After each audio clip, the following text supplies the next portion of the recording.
Welcome to the Militia Gaming community. I'm Trigger, and today we get to talk about a couple of very respectable Subaru builds in B tier.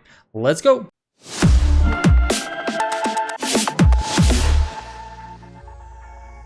Alright, before I get into the video, if you're trying to grow your own YouTube channel, I'm making YouTube help content over on Caliber Gaming, and I'm offering one-on-one free advice based on your channel. So head to the link in the description down below and then check out my Caliber Gaming YouTube channel. All right, let's get into this. So this Subaru actually is pretty good and you can build it a couple of different ways. I tested every engine that was possible for B tier and I found out that the stock engine is actually the best.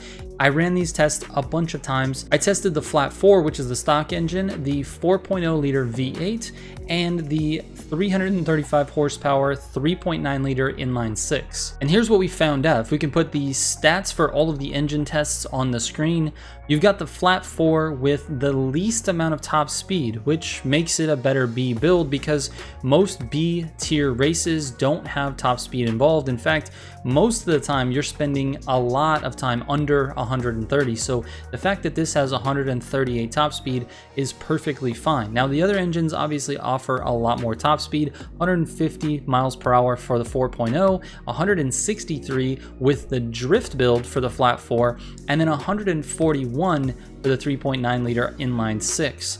But let's move on to 0 to 60. You've got 4.6 for that flat 4 short track build. That's only the second best to the inline 6. The inline 6 offers a 4.5 second 0 to 60.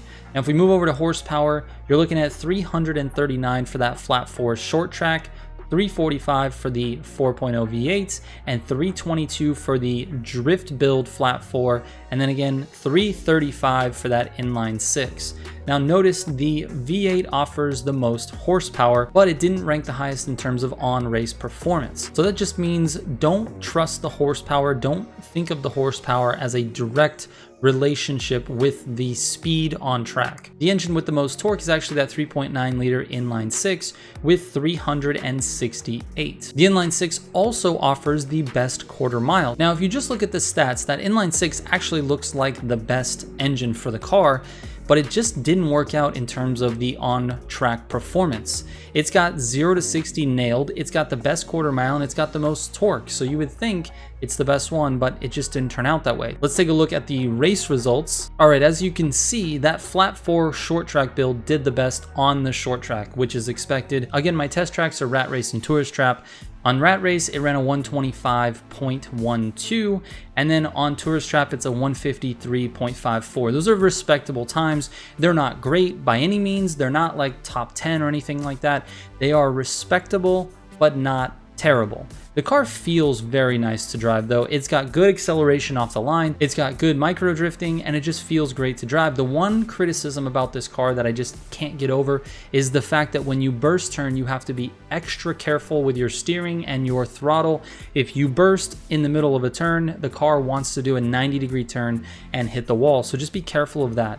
But other than that, this flat 4 really ran the best out of everything else. You've got the best Rat Race time and the second best on Tourist Trap, but only by 0.3 of a second. So that's actually our best combined time.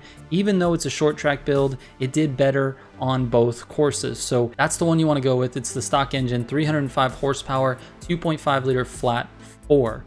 Now, let me go ahead and show you the full build, and then I'll give you the drift build as well, because the drift build came from our community builds that was submitted on our website. And if you want to submit your own builds, you can go to militiagamingco.com, go to builds, scroll down, submit your builds. But this one actually is very nice, so we'll give you that as well. So here is the full short track grip build.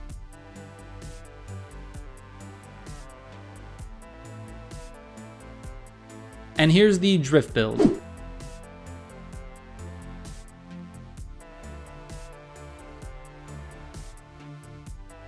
Alright, and that's kind of it for this one, guys, but I do want your opinion on this video format. I tried something a little bit different. We went over some statistics as opposed to giving you more sort of gameplay and fun stuff. I just went with pure numbers and what I did to get these builds. So just let me know in the comments what you think of this. If this is the style of video you prefer more, or if you actually like to see some of the gameplay and some of the testing, I can do that as well. But this type of video actually comes a little bit easier. It's a little bit faster. I don't have to prep as much. I just have the numbers. We go over the numbers. I give you the builds and we call it a day. So anyway, just let me know. All right. Thank you guys so much for watching. Shout out to all the Heat 5 members of the channel. I'll catch you on the next one. Trigger out.